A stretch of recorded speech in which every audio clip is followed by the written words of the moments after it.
nag-redirect yung Facebook ko. I was transmitting, but there we go. I think we're on Facebook Live right now. Yep. We're live. We're live.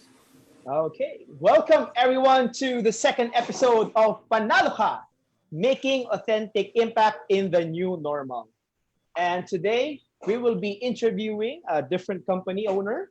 And the format of the program is to interview top executives and how they are coping with the pandemic and how they are able to pivot despite this normal situation. And this program is sponsored exclusively by the Philippine Advocates for Consultants and Trainers, and we would like to welcome everyone for this episode.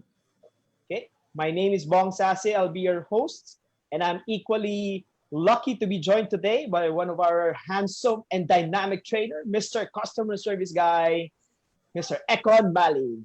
How are you, Eckhon? I'm good. Thank you again for the kind words, Bong. I'm always happy to hear that. That's why sometimes when I feel sad, I want to talk to you so that you can give me some words of wisdom and I'll be more than happy.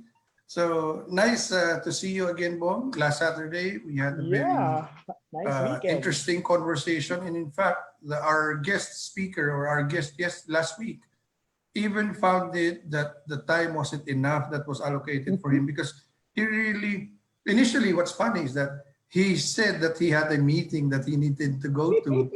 But once we started talking to him and he was starting to share, he was like a diesel engine. All he needed was a little bit of a vuelo, and then that's what gave him really. He wanted to share more, and again, like what we said, it won't be the last for our guest speaker, Sir Polly, at that time. But equally for today, on a very cold Saturday afternoon, we would like to welcome everyone, and of course, other than that, we have a very special event for everyone because. Again, not only is this person an officer of PAC, but he's also equally respected in the industry of marketing and business. And later on, we will get to talk to him. Again, thank you for joining us, everyone. Bong? Okay, so we are very excited. I hope everyone is ready with their pens and notebooks to take down some of the notes kasi I'm sure there is a wealth of experience and expertise, and this will really help our micro, small, and medium enterprises and how to cope on this particular challenge that we're having right now.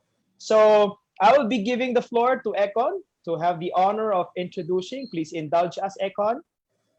Well, you know what? I can say so many things about this person. He's a very good friend, and he's a fellow member and officer of PAC, but let me just make it a little bit short, but still equally you will be surprised that he's a very simple guy, but he is very well respected in the industry of the dental distribution and of course training and speaking as well. So for our second episode, this is, mind you, this is the second episode, okay, and we have with us, he is the president, okay, the Chief Executive Officer. I don't want to just say CEO, but he's the Chief Executive Officer of KJR Dental Clinic, Dental Center, Inc. And he's also the Chief Lecturer at Smile Line Ethics, Philippines. I don't want to, I want him to be able to share who he is and what he does best. Mga ka-impact, let us all welcome our Vice President for PACT, Mr. Roche Ruiz. Okay, let's give him a virtual clap, guys. Good afternoon. Maraming salamat po sa inyong lahat. And to you, Mr. Bong Sace, Mr. Eckhon Malig, it's really an honor to be part of this PACTnalo. And we wanted really to share our experiences. We really wanted to share some of the tips, some of the techniques, and how we'll be able to really get still profitable during this new normal. And I'm excited. I want to be the diesel also, but I would just go on with your questioning, and also to all the viewers, thank you for always listening and watching Philippine Advocates and Consultants and Trainers. Thank you, Sir Roche. I know that you're very busy and for giving us your precious time. Actually, the format of the online talk show is very simple. We would like to make this as casual as possible and to Mhm. inspire our viewers para they can, get some nuggets of wisdom, things that they can apply with their businesses and in their practice so that they can do something and act, face the challenge head on. So our viewers mostly are hopefully coming from the micro, small, and medium-sized entrepreneurs. And so we are very excited to learn more from you. So, Eckhon? Mhm. Yeah, like just like what Sir Bong said, that we're going to make this as casual as possible. We want to make it like a typical conversation, a two-way street, wherein we would ask our guest, our esteemed guest, some questions, and of course, he would also. There'd be times that he might want to ask us guests. So, with that, let us start the ball rolling. Sir Roche or VP Roche, can you give us a background? I'm looking at the initials KJR and I'm thinking your last name is R. So I'm thinking that R is Ruiz. So can you tell us about the brief background on when actually, how this KJR dental clinic started and also your role as a chief lecturer in Smile Line Philippines. Can you tell us about that? Yeah, thank you very much, Mr. Eckhon. Yeah, you're perfectly correct you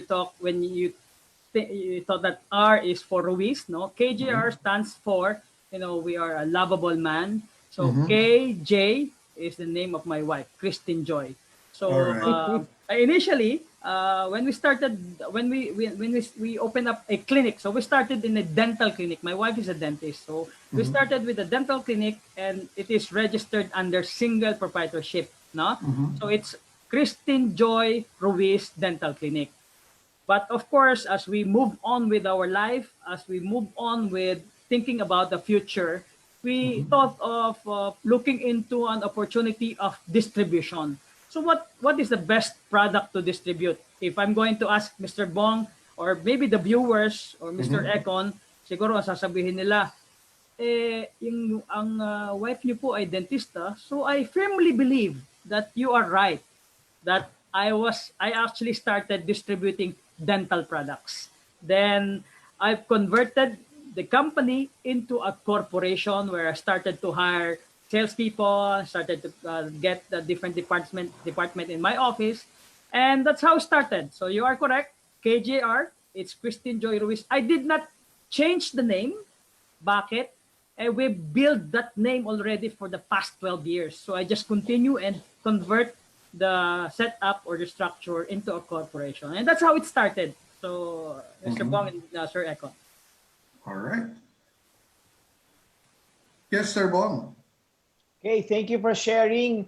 I know that yeah, the mindset that you're having right now is from small to big. It is the hope also for the micro and small entrepreneurs.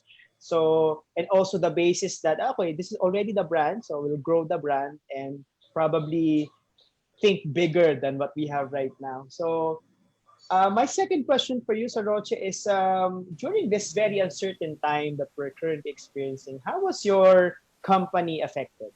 Yan. So, thank you, Mr. Bong. There is no company that have not been affected by this new normal or this pandemic. Rest assured that all of you, even those who are watching from our Facebook Live, no, magandang hapon po sa inyong lahat, I'm pretty sure you are all affected. So, ano ang ginawa ko? The situation is already there. So, kailangan mag-isip yung mga may-ari or the owner of the corporation must communicate with their employees, must have a plan on how to still continue the business. And that's what I did. So I started the skeletal system. I started really giving out commissions for my sales representative. Of course, I cannot give them the full allowance for the past 6 months that we don't Mm-hmm. have that much sales. But that's why sabi ko nga po, it should always start with the owner.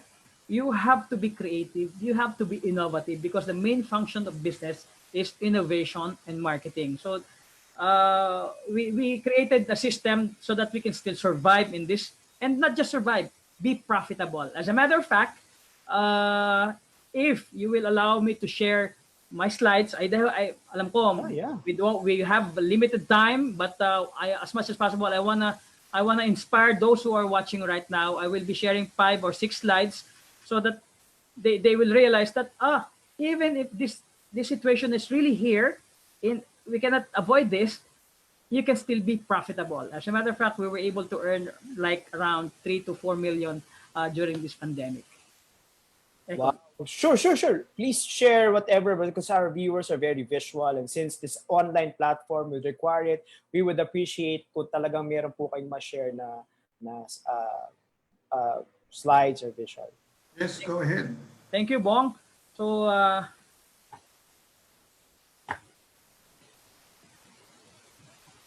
okay. So now that we are talking distribution, so I would just like to make it to highlight this, that when we talk about distribution, we are talking about the product distribution and not the channels. Okay? So gusto ko pang paliwanag sa ating mga manonood yan, no?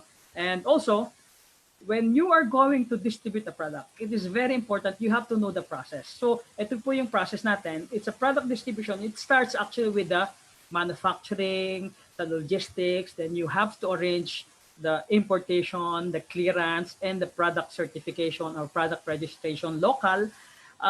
It may look like maraming proseso, no? And kasi po yung distribution in Philippines are dominated still by the national chains, no? Yung malalaking company. Why? Because of the regulations on investment, but sa ating mga negosyanteng small micro enterprise, this is the perfect opportunity. This new normal is a perfect opportunity because there have been a rapid growth of opportunities for young small businessmen to start their own distribution. You don't really have to go to China, to go to Germany, to go to Paris to start your own distribution system. All you have to do is just connect with those exclusive supplier of those particular products. And you start probably, kung maliit pa lang kayo, probably you can start reselling it. And once you got a little bit of income, save it, and you can buy by bulk. Then you start to know the process. All right? So that is the second slide. And it is very important sa ating mga kapaknalo dyan that you have to know the FAB. Siguro alam niyo na po yung FAB, ano? Yung features, advantages, and benefits of that particular product. And ito po yung sinasabi ng distribution, yung channels naman, and also your customers. Okay? So mabilis lang. And I'm very proud, no, Sir Eckhon, Sir Bong, and to all the viewers that during this pandemic, a lot of companies have closed down, and we feel for them. But I'm very proud that my team and with a group of young and innovative mindset, I was still able to be profitable because I've even launched a new product lines, and this is what we call the KJR Air. So these are UV, sanitation, disinfectant sprayer. So anything with air. So it can produce air, it can absorb air. And this really created an avenue for us in terms of giving back to our salespeople. And we're also able to share with some of our clients. So that's why we imported several products. Yes, Right. Eckhon. Sir Bong, I think alam ko na kung saan nakuha ni Sir Roche yung inspiration ng KJ Air. Nakita mo naman yung mga sapatos sa likod niya. Oh yeah! Woo-hoo-hoo! Puro mga Air Jordan. So, doon yung nangyari, KJ Air. Di ba? Correct. So, Oh. yun nga, tama ka. Marami akong collection na sapatos, but of course, these are now being used by my sons also. And that's it. I would just like to finish my slides with one particular word. So this one, I'd like to encourage everyone to read this and put this into your heart. When economy is up, it pays to do marketing. And when the economy is down, we need to do marketing. So basically, that is just a slide that I'm going to share. And I have 2 slides, but I'm open for questioning first. Okay. Sir Bong. Meron Thank you na for that. tayong mga reactions, questions dyan? Mostly are thank yous. So I pati already mga- started our watch party. Let's check on the page. Oh, by the way, for our viewers, you can view this on our PAC page, Philippine Advocates for Consultants and Trainers. And if you have questions for our speaker, you are most welcome to do so. Yes, Because we will be, anything as far as distribution and marketing questions, this our guest will be able to answer very comprehensively because that is his experience and expertise. so far we Okay. have no Mhm. questions yet, but mostly our congratulations and thank you for sharing. I think those Yes. are gratitude messages. Congratulatory messages. Yes. And by the way, I really love. Can you show us again, just for everyone who possibly might have missed it, Sir Roche? Can you show us again the when the economy is up? Yan. Alam mo, maraming mga gusto sa ganyan eh. So they can use this as a quote. Yeah, yan. Sinabi nga niya, when the economy is up, it pays to do marketing. And when the economy is down, you need to do marketing. And a lot of people kasi don't realize that when you have a product, even if the product is really something that is worth everyone's time, everybody wants to buy it, no one will know about your product if you do not market your product outside, di ba?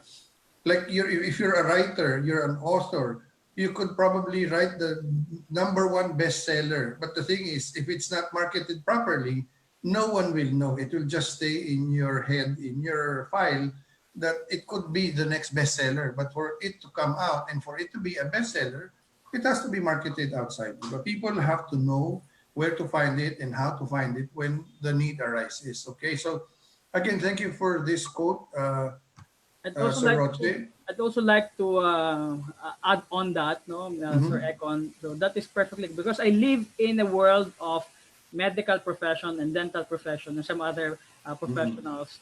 Even, for example, you're the top notcher. You were able to pass all the medical exams, and you seem to be Mhm. the best doctor available in that particular area, no, but no one knows your clinic. So basically it's Yes. useless.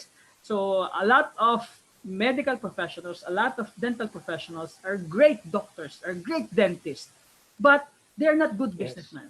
So that's why it opens up another opportunity for yours truly to create a niche and create your own market. So uh, Mhm.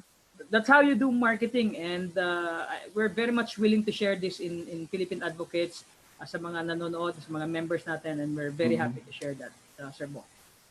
All right. So follow-up question, Sir Roche. Alam mo naman tayo dito because we don't have lots of time. Um, what are the steps for you that you have taken in order for you to be able to cope as far as your business in the current situation? How were you able to, like what you said, innovative, but exactly for your particular line of business, like KJR Dental Center, how did you continue to operate, and then you having an expansion of this business, which is the KJ Air, how were you able to do these things? And when obviously a lot of the business minded people and the businessmen out there, some of them, this is the time for them not to do anything. They said, I want to watch and observe first, so I'll status quo, I will not move. But obviously you were able to move, and not just move, but you really move forward. So how did you do this, and what was in your head, what was going through your head for you to spend more money as far as investments are concerned when some people are trying to hold on to their money? Yeah, that's a very good question, but that's a very tough one, but very easy Mhm. also because it actually came from the answer would be coming really from my head and from my heart. No? Mhm. During the first 15 days of pandemic, I enjoyed it a lot. No, I stayed for 1 week in the house, then doing a lot of things. But on the second 15 days of the pandemic, it started to really attack my savings. So I started to withdraw money. So and I realized that during for the past 1 month of the ECQ, there is no sales coming in. So I have to make a decision. Sabi ko nga kanina, it should always start with the owner. I should come up with the meeting. So we come up with a management meeting. I called up all the salespeople, and what do you Mhm. think is the best way to move on? Sir, I think we have to adapt to change. No, so we have to adapt to change. And what are the changes that we need to adapt? sir, I think we have to really look into the new normal. So I started researching about the products that is needed for the business to continue. For example, a medical clinic will not be able to continue if they don't wear lots of PPEs, if they are not wearing the acrylic barrier, or if they don't have acrylic barrier. Dental clinics, they cannot perform because based on the protocols, you have to have the extraoral, sa mga dental po yun, no? You have to have intraoral, you have to have a lot of dental equipment for you to negative air pressure. So all of this, and UV lights. So all of these are really needed, not just for the medical and dental, but some other businesses also. So I've created a plan. No, of course, you should have a marketing plan. The fastest marketing plan I did in my entire career. So I started doing a marketing plan for 15 days. No, and with all the market research for 15 days. Can you imagine that? That's a superb plan. And we've come up that another big decision is, ito po ang pinakamahirap na gawin. I have a savings, no? Will I spend for the new normal this amount of money just to move on and get along with the business? Because an owner of the corporation, hindi na po maghihirap yan. Kumbaga, meron na silang savings. But I have to look to my employees. So as an employer, you have to have that kind of heart, and you have to have that kind of mind, and also willingness still to continue the business because marami pong umaasa sa atin. And that's what I did. That's why it really came from my mind, and it really with the decision that adapting to a new normal really come from the heart. So that's what I did, Sir Eckhon. Thank you for that answer. Again, it was answered in two ways: answered from the head and answered from the heart. Again, when you run your business, I think the two sources of your decision has to be in sync, the heart and the mind, diba? Kasi sometimes if it's not, then you're gonna have confusion, medyo hindi ka sure, and magdidili-dali ka, you will not be able to decide right away in what you need to do. Now, my question would be follow-up to the answer is that, can you give others out there, aside from what you've shared already, who are probably in the same industry, but are still having a hard time coping with the new norm, or what I call previously from our first episode, the interim phase. We are in the interim phase. This is technically not the new norm. After the vaccine comes out, then is the new norm that will come up. We are now in an adjustment period, interim, temporary lang ito. So what can you tell others or give them as far as what they should be doing so that they can survive, to keep their operations afloat?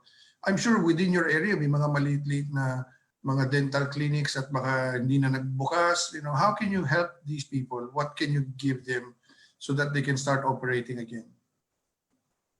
Thank you very much for that question. No? Pero I'm not the master of everything, but I do have several advices, no, para po magagamit nyo sa pagbubukas muli. No? I have categorized my advice into 3 categories. Today, this is the first phase, which is, I call it today. What you can do today to survive and to really think of the future. Number 2 is after, no? That is the second phase. After the ECQ and MCQ is done, so what are the steps that you have to take? And number 3 is the recovery period. So those are the 3 phases that you have to realize. Today, what you can do is do a lot of research, do a lot of gathering all the information that you need. So you have to learn. You have to really maximize the time that you're spending in front of the internet, because the two main business is health and food. So if you can be able to adapt to get that particular businesses, maybe you can survive today. No? That's only for today. Then after, that is the second phase. After, what you're going to do? Are you still going to continue the medical business, or are you still going to continue the food business? If you take away your professions, for example, you're a medical doctor, you don't have patients, your clinic are closed, and you started the food business. After, on the phase 2, are you going to continue? If it's profitable, then you have to make a decision. And number 3 is the recovery. wherein a lot of factors are really need to consider. We have to really wait for the vaccines. We have to wait that if you're still going to practice your profession, and that is recovery. So first phase one, research, do a lot of learnings, attend webinars, learn from PAC, everything. Do get consultants to really help and guide you in your business. So that is just my simple advice. Learn today, after, and the recovery period. So you have that kind. You have to have that kind of plan. Sir Bong.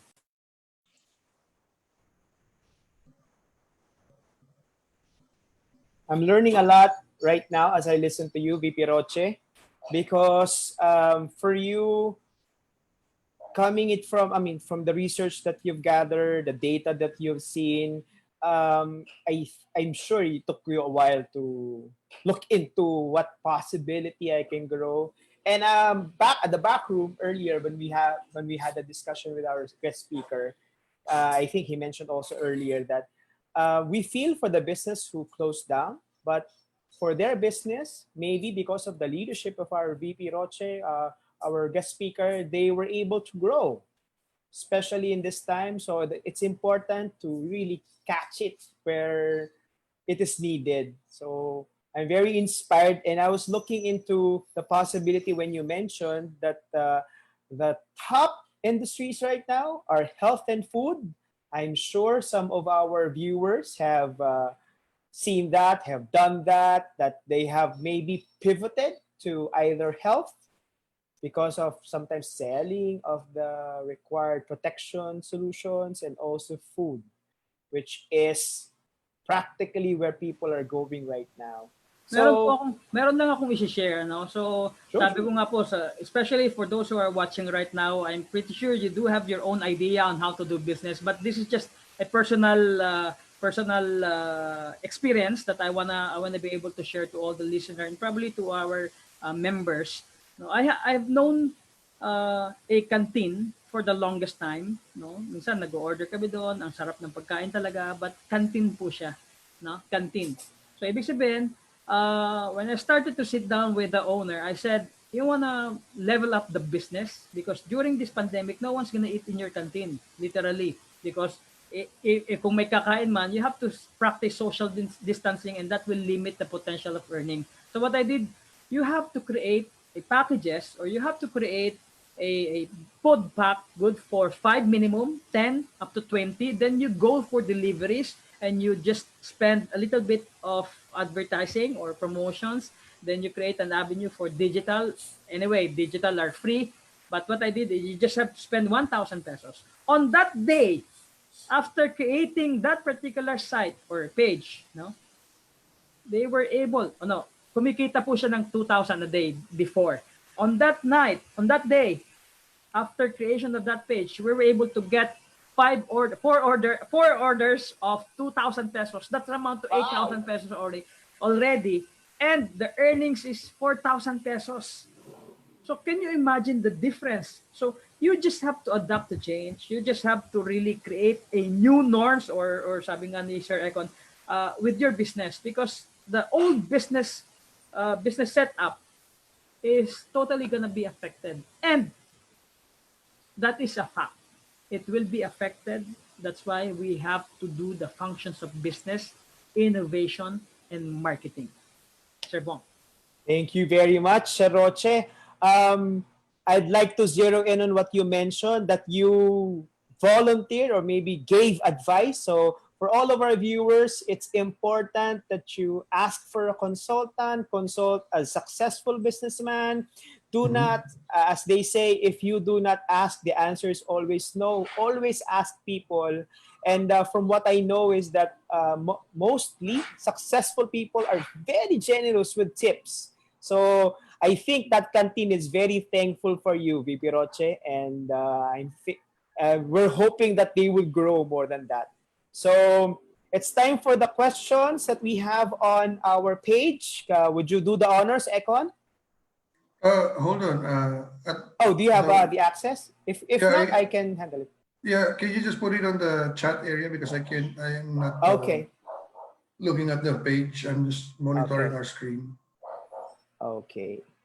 Right. So we have several questions there, or even I'd like comments. also, Mr. Bong, I'd like to also to comment on, you said a while ago that you have to ask consultant. Yeah, it is indeed needed.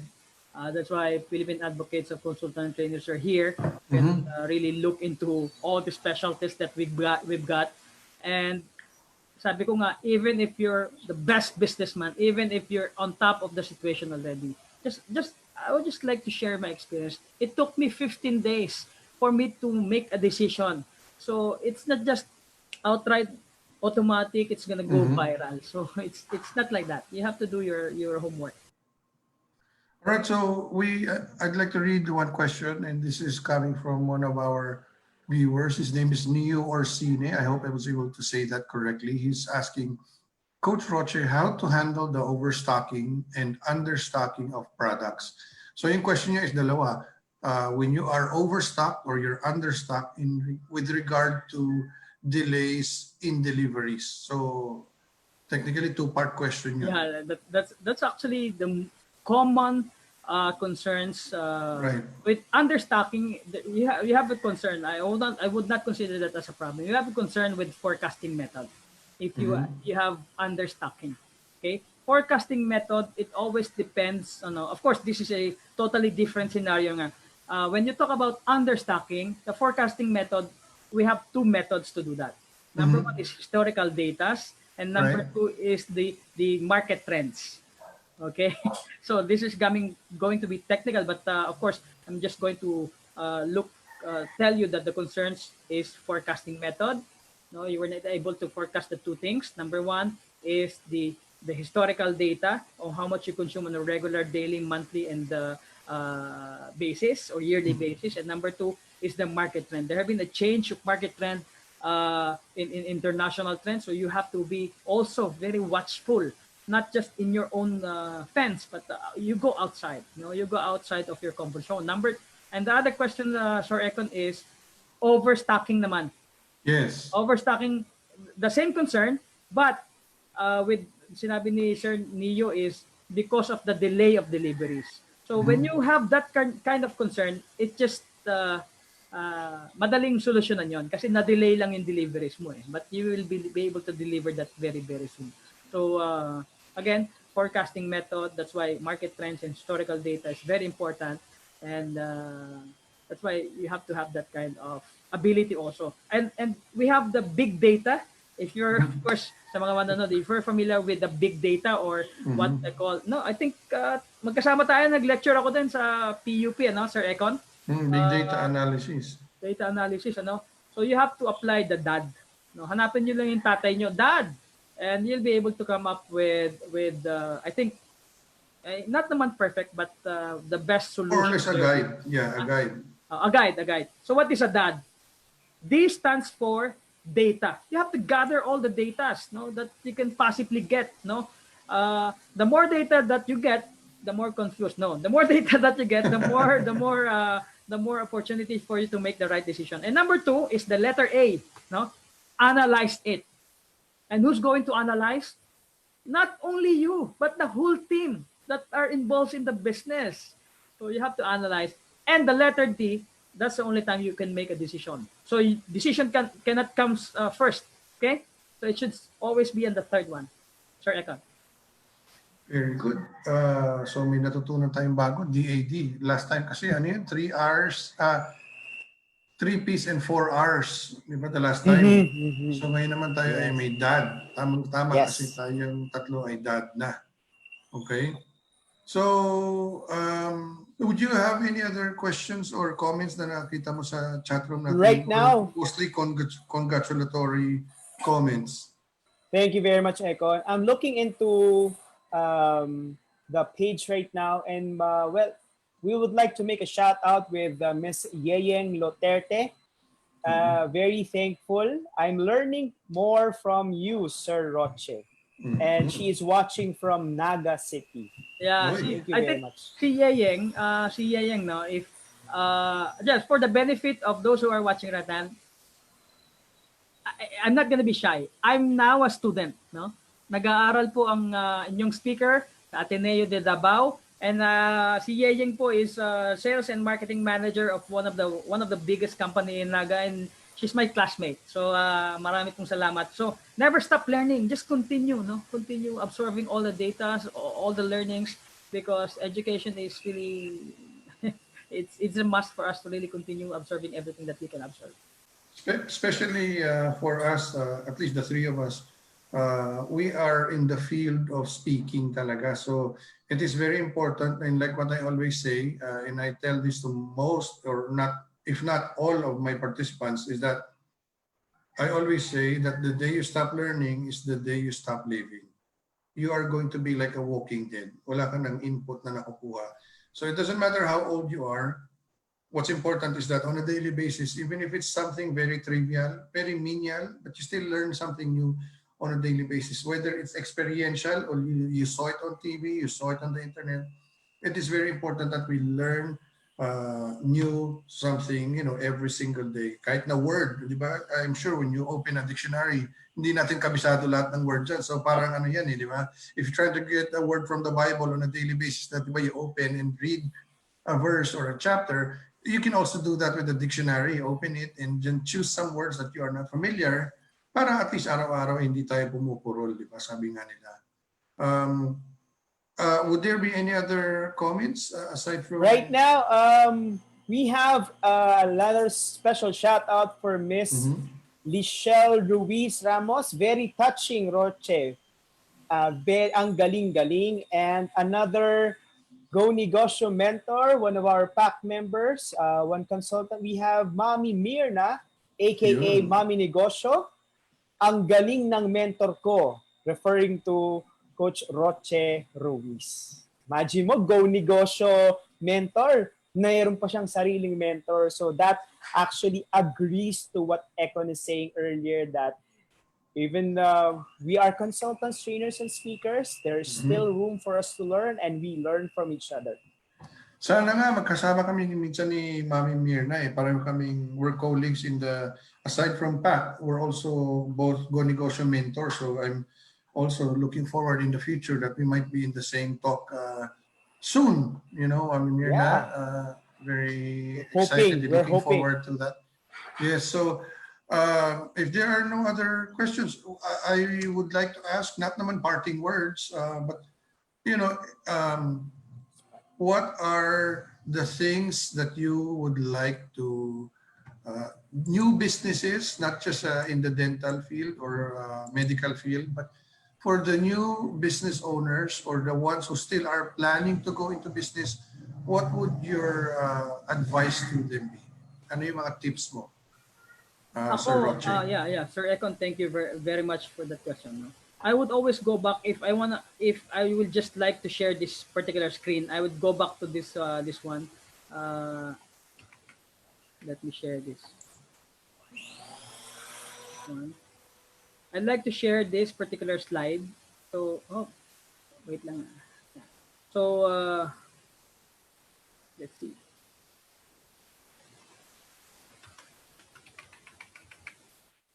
I'd like to look into, I'd like all the viewers, for those who are watching right now, for them to be able to start small or start their distribution business. No? So because now we're talking about distribution, but in any kind of business, these particular circles are applicable. No? You can start from the left or you can start from the right. Okay, so this is interchangeable. But the important thing is you have the middle circle stable and effective. Okay. So, bahala na yung mga viewers kung ambidextrous sila, kung saan sila magsa-start, kaliwa o kanan. Bahala sila. Okay, go. Kung nasa kaliwa ka, edi unahin mo mag-isip ka ng product. No? But you have to remember those FAB. So, F stands for features, A stands for advantages, and B stands for benefits. No? And if kung nasa kanan ka naman, you should start with the customer. So, if you're going to target customer, so, what kind of customer? Demographic, ang dami na pong isasaalang-alang. But just to start, hanapin nyo kung ano ba yung customer na gusto nyong bentahan. It boils down to sales. No? And ano yung pangangailangan ngayon. No? During this pandemic, a lot of people are really the pandemic will not end probably December or even next year. So a mask is a must. Okay, so a must is a must. So if you can be able to come up with unique, no, you have to have some uniqueness because all the products will say that they are the best product, but not all products are unique. So you have to find that uniqueness in you. So that's the only time you will be ahead or you'll have an edge in your competition. Of course, competition, we have the competitive parity, we have the competitive disadvantage, we have the competitive advantage, and competitive uniqueness. That will make you a big leap in terms of your marketability and profitability. So again, distribution, you have to have the right channels. So paano ba siya na dinideliver? So ngayon, madali na po because we do have a lot of riders. And marketing, how we're going to promote the marketing or sales and marketing, of course, what do you want to do? You want to be able to build your brand or community brand. And or of course, if you're going to go to social media, engagement is more important than actually the actual sales, but you have to be supported with all interconnected. So you can start doing business, whether it's in medical, dental, or food. That is a great business. But if you want to have some uniqueness, if you want to have an edge, you have to find uniqueness in your product that you're going to share. So that is my simple yet very effective advice. So we're able to really give an advice to some of our friends, and so far so good. Sir Bong. Thank you very much for that, Sir Roche. I think our viewers are getting a good grasp of your talk today, and hopefully, I think ako personally, I'm having already some ideas floating, and I hope the viewers also are having the same thing because there's a ton of things that you can do. All it takes is just coming up with the idea. So ito na, the framework is already given to us by our dear speaker today, and it's just a matter of execution on our part. I'd Mr. like Bong, to yeah, sorry, Sure. Mr. Bong. I'd like to supplement your statement, no. Napakaganda po niyan. Ang ganda pong paliwanag ni Sir Bong yan sa mga nakikinig sa atin. If you were able to grasp even one idea from this topic, write it down. I think Mr. Bong is writing it down. He was able to, I think, I nakikita ko niyan sa ilalim mo, parang dami. See? Nakita ko. You have to write it down. You have to write it down. That is the one of the most important advice that I can give you. If you can write it down, then you just analyze and figure it out. Then you do elimination process at the end. Okay? Thank you, Sir Roche. Grabe. We are overwhelmed by all the, in terms of inspiration with all the things that we're learning right now. And we're hoping that the viewers are also, getting that kind of idea, that giddy feeling that, there's hope, because sometimes it takes somebody just to trailblaze, to take the first step. And for us who are still at that, or for most of us who are still at that time where we have not really figured out what to do, this might be a good opportunity. The reason why you're here may not be an accident. Maybe God has led you to be here. And with the wealth of experience and expertise that our speaker is pouring out in terms of in the heart and in the mind, imagine mo, mind and the heart combined together. So I'm learning a lot. So Sir Eckhon? Sabi nga ni, di ba, sabi ng isang sikat na speaker din na ang pangalan niya ay parehong Zig Ziglar, sabi niya na people who don't take step number 1 will never get to step number 2. So yun din yung isa sa mga nakuha kong takeaway from the topic ni Sir Roche, is that for you to be able to at least continue with your business, or for you to be able to stay afloat, you have to risk a little bit, and that risk is really part of the package in any business, diba? There will always be a risk. There's no shortcut, and there's no magic recipe na agad-agad magta-thrive yung business mo. So sabi nga ni Zig Ziglar, again, for people who do not take step number 1, they will never get to step number 2. But also mentioning that, meron din tayong isang malaking pwedeng matutunan ito naman, isa ding sikat na speaker at sinabi niya, he's a famous CEO and he's one of the richest man in China, di ba? And he said, and this was also mentioned by our speaker from the last, our first episode, is that for people in business, 2020 is really a year for staying alive. Don't even talk about your dreams or plans. Just make sure you stay alive. And if you can stay alive, then you would have made a profit already. This was a quote from the ever famous Jack Ma of the Alibaba Group.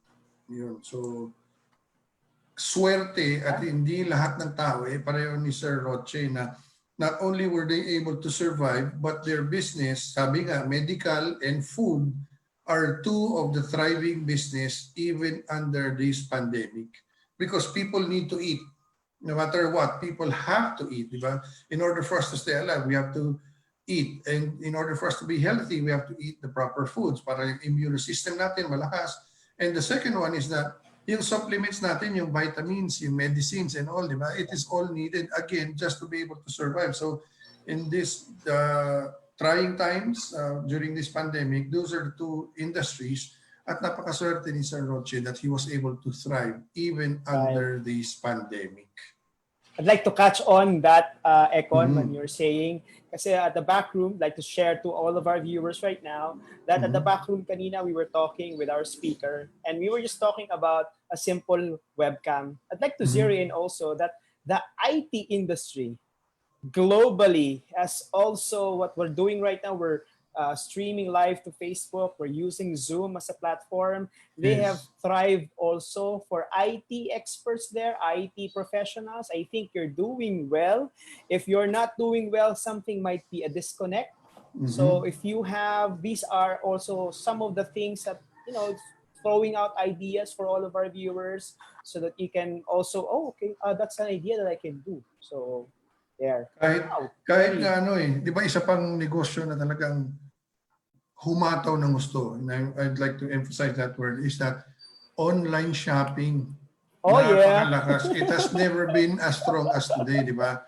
On a daily basis, halos laging may dumarating. Pag may nakita kang rider, alam mo na, ay, akin kaya yun. Sa akin kaya yun, di ba? So, online shopping. So, anyway, ano lang to, yung... Guilty ako dyan, guilty. Oh, ako din, di ba?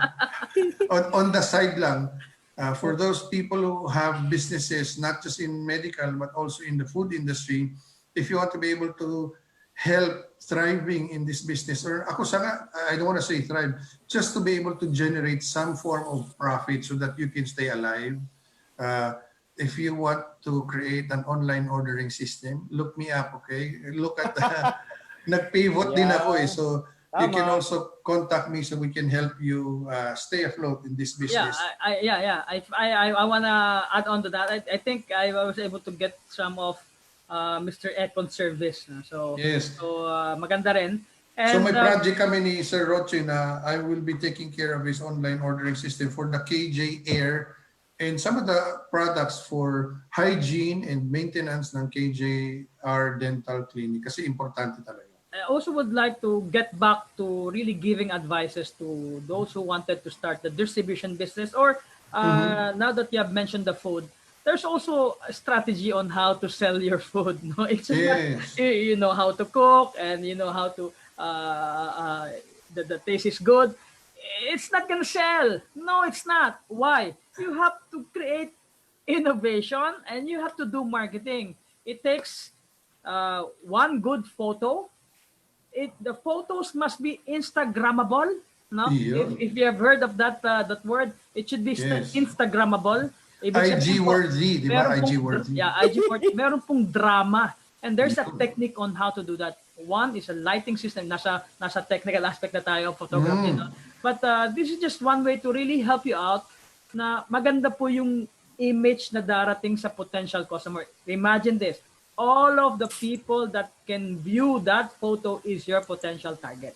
No, it should be appetizing. Yung tipong may tumutulo pong oil or mantika or yung egg. I don't know what kind of food, but it should be really drama and really yung para bang gusto mo ng tikman.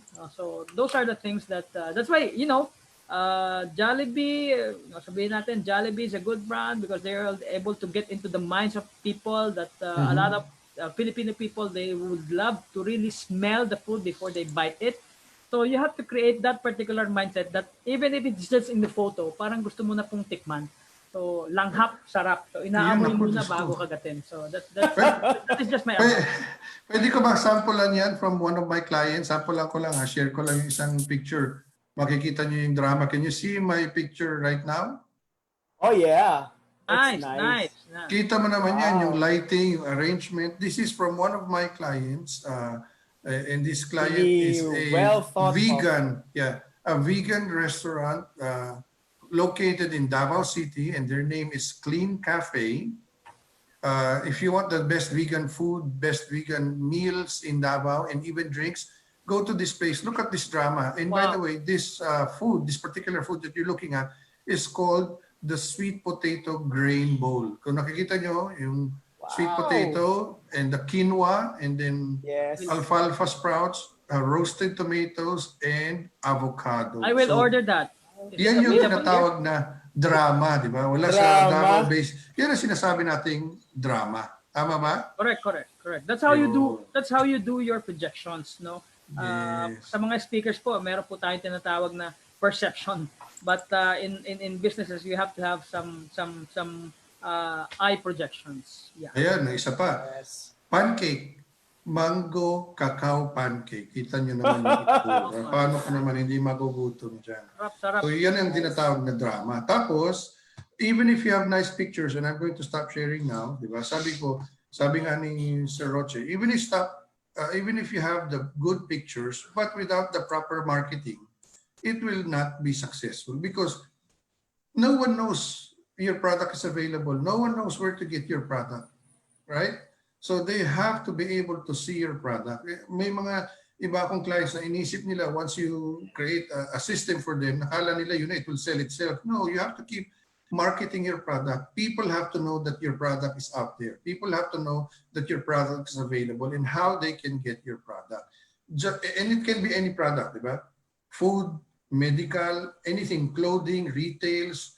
So it has to be announced to the world that, hey, I have this product and look at the picture of the product and you can order and you can get it from me at my location. So ganun, di ba? That's very important.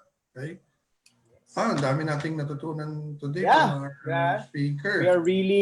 We are really zeroing in on the need for distribution and marketing and sales. So we're learning a lot from our speaker. I'd like to look into some of the comments that we have on the page.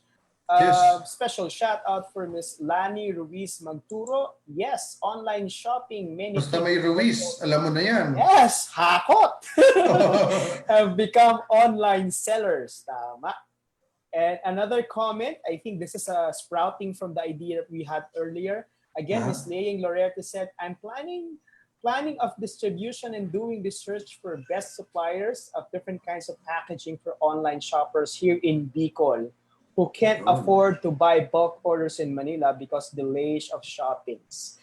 And these are really some of the inputs that we're getting from our Facebook page in PAC. So very thankful din sila. Marketing really is a great tool to sell. Wow, this is a very fruitful discussion. May na-inspire si Sir Roche at kaklase niya sa Ateneo, which happens to be my alma mater, Ateneo de Davao, and based naman sa Naga. Okay, so another good place to go to and visit. Anything else? Bong, wala na ba tayo ibang shoutout dyan? Because ako, I don't know how I can fit all this information that now I have in my mind. Yes. Buti na lang nakita ko, nagsulat ka na naman. So, at least makakahingi ako ng minutes. Kasi, write your own notes! meron tayong natutunan DAD, Dad. Meron tayong natutunan FAB. Di ba? Iba-iba yung pinakita niyo sa atin. Meron pa sana akong i-share para parang bitin pa yung ating manonood kasi kulang yung mga tanong Magtanong po kayo. This is a perfect opportunity for you to ask questions because we will try our very best to answer. We are 3 different individuals here who are capable of really giving you some advices. Meron pa tayong idadagdag. We are not going to limit to FAB, Dad. I'm going to really give you one more thing. Ito na. EEI. Sure. So EEI. So EEI. So this is actually mentioned last night when we were having a class. So we have to be using this EEI in everything that we do, or if we started our distribution company, we have to be effective in doing what we do. So we have to be good at it. If we're doing distribution, if you feel like this system works, you have to be effective on what you're going to do. And That's number the first two, E. that's the Okay. first E. The second E is we have to be efficient. No. Okay. Remember, efficiency and efficient is totally different. When we talk about efficient, we have to be efficient. We have to make the most out of it in a less cost, with a less cost. Okay, so and number three is the I. If we have that effectiveness, if we have that we are efficient, we have to institutionalize it. So we have to really create a template of kasi successful so that our success will just continuously come together and we build more empire and business. Kita niyo naman, empire. Kala ko noong una nang sinabi ng ating speaker, yung EEI, kala ko Old MacDonald had a farm. EI. Oh, kala ko ganun. I initially thought it was the Vowels and it's a consonants. construction company, yeah. EEI. I was able to handle some training for that construction company. EEI, let me repeat that. That's effective, efficient, and institutionalized. May baon na naman tayo. Puro nga pa baon Para ng brown bag session di ba? Kasi puro mga magagandang topics na yung sinasabi. Anyway, do you have any parting words for the people who already, yun ako, naglabas na naman. Yun. Yeah. So it's been a very fruitful discussion, Sir Roche, and I know that thank you for the time that you're giving us. And I'm hoping also, and I'm seeing that our viewers are learning a lot from this discussion. So so you can also see, by the way, the email at YouTube channel, the Facebook page, his email address, it's there. Roche na binaligtad, Eckhon, okay. Syempre, Roche Ruiz, marketing course at yahoo.com. And kita niyo naman, bagets na bagets ang forma ni Sir Roche. Di ba? Bagets na bagets. So, thank you, Sir Roche. We are at this point that we only have a few minutes left. So, we will take into not just heart, but in our minds, everything that you've shared with us today. We are very fortunate, and for the people who were able to join us, I'm sure they have learned a lot, especially with the acronyms, di ba? May DAD, may FAB, may EEI. So we are blessed to have you. And for that, Sir Roche, we would like to tell you, your company, KJR Dental Clinic in the KJ Air, and your Smile Line Ethics, tama ba? The entire product distribution industry, we would like to tell you, PACTnalo ka. PACTnalo kayo, this new normal. Yun. Kala ko sasabihin ni Bong, PACTnalo ka rin. Diba? PACTnalo ka rin. PACTnalo. Yeah. And for all of our viewers, we hope that you learned a lot. And especially aside from learning, apply all the tips, techniques, and strategies that you have learned today. So thank you for joining us in this afternoon for our second episode. That's right. Of Panalo Ka, making authentic impact in the new normal. Okay, so again, this is Bong Sace. I'm your host with my co-host Eckhon Malig. Yes, Eckhon Malig, the customer service guy. Bong, i-mention mo nga yung ating mga FB page at yung mga ano natin dyan para people can follow us as well. Sure. So this will be a regular online talk show every Saturdays at 2 p.m. We're expecting a lot of CEOs that we'll be interviewing. So please go to our website. Our FB page is PACT. You can look for Philippine Advocates for Consultants and Trainers. And this is streamed live every Saturdays, 2 p.m. And we're hoping the entire August and September to be fun-filled discussion and a lot of learnings from those whom we have branded as PACTnalo talaga. So we learn from the best, and we're doing this as part of the advocacy to equip and help all of you viewers, micro, small, and medium enterprises to make authentic impact in this new normal. Okay, so with that in mind, thank you again. Hindi na tayo matatapos sa kakapasalamat dito. See you all next week on our episode 3 for Episode 3. again episode 3. This will be on a weekly basis every Saturday, just like what was mentioned by Sir Bong, 2 o'clock to 3. And we'll see if people start asking a lot of questions. Maybe we can extend it a little bit, but just the same, we would want to make it a parang yung KISS, keep it short and simple. We want to make it as compact as possible, but you would have a lot of takeaways. So with that in mind, we would like to thank you on behalf of PACT. Thank you, Sir Roche. Thank you, Sir Bong. And good afternoon and have a good weekend. See you all next week. Bye-bye.